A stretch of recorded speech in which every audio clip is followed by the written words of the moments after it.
네, 오프닝벨과 함께하고 계십니다. 이어서 김기서 앵커가 꼽은 이슈 1 함께하도록 하죠. 오늘 드디어 도쿄올림픽의 개막식이 열리는 날이죠.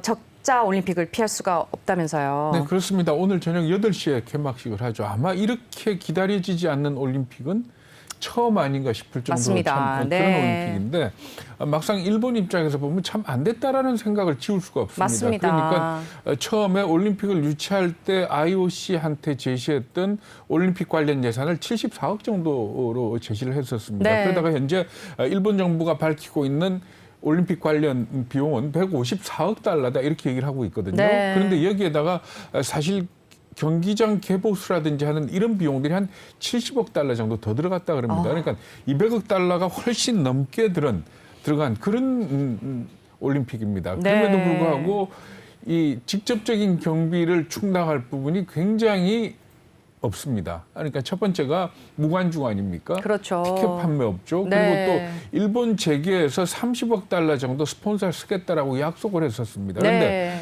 네. 뭐 최근 기사 보셔서 아시겠지만 도요타가 주요 스폰서임에도 불구하고 도쿄올림픽과 관련된 TV 광고를 안 하겠다 이렇게 얘기를 했지 않습니까? 그러니까 네. 대부분의 기업들이 올림픽과 거리를 두는 그런 분위기이기 때문에 당초에 약속했던 30억 달러가 채워지기는 어려울 것 같다라는 그런 지적이 나오고 있습니다. 그래서 순전히 직접적인 경비로 놓고 볼 적에 도쿄올림픽위원회가 받을 수 있는 돈은 중계료 중의 일부가 아마 되지 않을까 이렇게 되기 때문에 뭐 그 계산으로 봐서 적자 올림픽은 틀림이 없고요. 그리고 또 올림픽이라는 것 자체가 그렇게 꼭 적자 흑자를 따지는 게 아니고 관광객들이 많이 와가지고 돈을 써주고 하는 이런 부분에서 말하자면 어떤 경기 부양 효과가 나타나지 그렇죠. 않습니까? 그런데 이 무관중으로 바뀌면서 예약 취소가 잇따르고 있다 그럽니다. 그래서 도쿄 시내의 1박 호텔 가격이 54,000원에서 18,000원으로 그러니까 3분의 1로 떨어졌다 그러거든요. 그러니까 네. 분위기 자체가 완전히 죽었다 이렇게 보시면 될 것 같습니다. 네.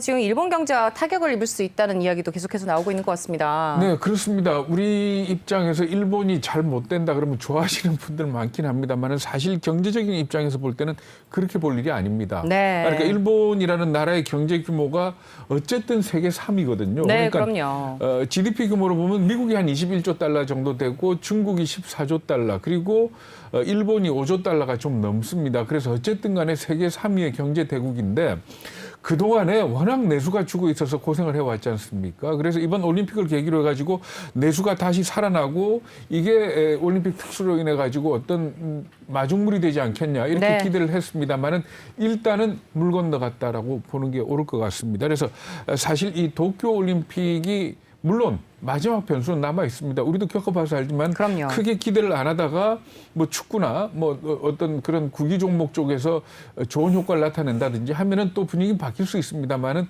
어쨌든 간에 경제적인 효과를 기대하기는 어려운 올림픽이 됐고 이게 일본 경제에 타격을 줄 가능성은 없는지 오히려 이 부분을 걱정을 합니다. 그래서 네. 물론 일본 기업들이라는 걸 이렇게 가만 보면 내수를 기반으로 하는 기업은 그다지 없습니다. 그러니까 우리가 늘 얘기하듯이 소재 부품 장비 쪽에 굉장히 강하고 소니 같은 기업들이 있지 않습니까? 도요타도 있고 그러니까 이런 기업들이 뭐 크게 흔들리지는 않겠지만은 내수에 치중하는 일본 기업들 같은 경우에는 지금 현재 증시에서도 주가가 떨어지고 있다 그러거든요. 네. 그러니까 상당히 큰 충격이 있을 것이고 일본 금융시장을 갖다가 주의 깊게 바라보는 좀 그런 분위기다 이렇게 보시면 될 것 같습니다. 네, 말씀 잘 들었습니다.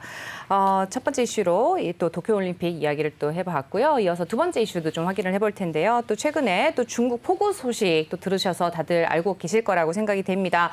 애플 제품의 생산이 또 차질을 빚을 것으로 또 우려가 되고 있다고 하죠.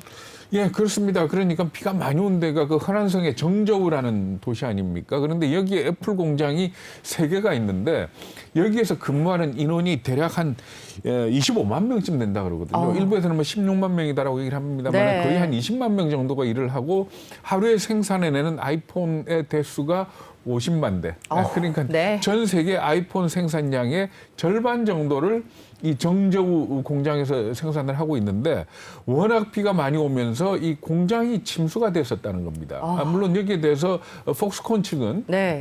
침수가 되진 않았다. 재고들도 큰 문제 없다라고 얘기를 합니다만은 월스트리트 저널이나 중화계 매체들이 보도하고 있는 내용을 볼 것 같으면은 직원들 말을 빌려서 네. 지금 현재 보도를 하고 있습니다. 그래서 비가 너무 많이 왔기 때문에 하루 일찍 퇴근을 시켜줬고 어떤 공장은 휴무에 들어갔고 그리고 또 일부 직원들 같은 경우에는 재고를 갖다가 높은 쪽으로 옮겨놨다 이렇게 얘기를 하고 있거든요. 그런데 지금 현재 생산하고 있던 제품이 뭔가 하면 아이폰의 신제품이었습니다. 네. 그러니까 폭스콘이 이 아이폰 신제품을 갖다가 생산을 하기 위해 가지고 그동안에 직원 모집도 굉장히 많이 했고 그리고 또 보너스까지 내걸었다 그러거든요. 네. 그런데 이게 갑자기 비가 너무 많이 오면서 만약에 지금 폭스콘은 부인을 하고 있지만 외부에서 추정하는 것처럼 조립 라인이 물에 좀 젖었다면은 애플의 신제품 출시에도 좀 차질이 있지 않겠느냐. 그렇죠. 이렇게들 걱정을 하고 있는 겁니다. 네, 좀 이 애플의 주가에도 좀 영향을 미치지 않을까 이런 생각도 좀 드는데요. 도대체 비가 얼마나 많이 왔길래 이렇게 되는 걸까요? 네, 그 TV 화면들 많이 보셨죠. 뭐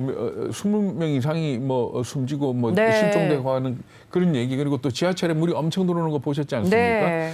이 보면은 정말 놀라울 정도로 비가 많이 왔는데 그러니까 3일 동안 내린 비가 이 지방에 1년 동안 내리는 비의 양과 거의 비슷합니다. 그러니까 연 평균 강수량이 3일 동안에 600mm 조금 넘는 양인데 네. 내렸고 그다음에 특히 그 1시간 동안에 20일 날 오후 4시쯤 해서는 1시간 동안에 200mm가 내렸다 그러거든요. 200mm요. 200mm라 그러면은 이게 아마 양동이로 그냥 부은 쏟아붓는 거죠. 정도 네. 이렇게 보시면 될 것 같습니다. 그러니까 지하철역 같이 낮은 데 있는 데서는 도저히 막을 수가 없는 그런 상황이었다 이렇게 보시면 됩니다. 그래서 중국에서 뭐라 그러는가 하면 천년 만에 최대 폭우다라고 얘기를 하는데 사실 천년 전에 비가 어떻게 왔는지 모르지 그렇죠, 않습니까? 사실. 네. 그러니까 이거는 어떤 기상 관측상 천년 만에 최대 폭우다가 아니고 역사적 기록을 다 뒤져봤더니 이 정도로 비가 온 기록은 없었다는 없었다. 거죠. 네. 그렇기 때문에 어떻게 보면 뭐 사상 최대 비다 해도 틀리지 않는 얘기고요. 네. 그만큼 비가 많이 왔는데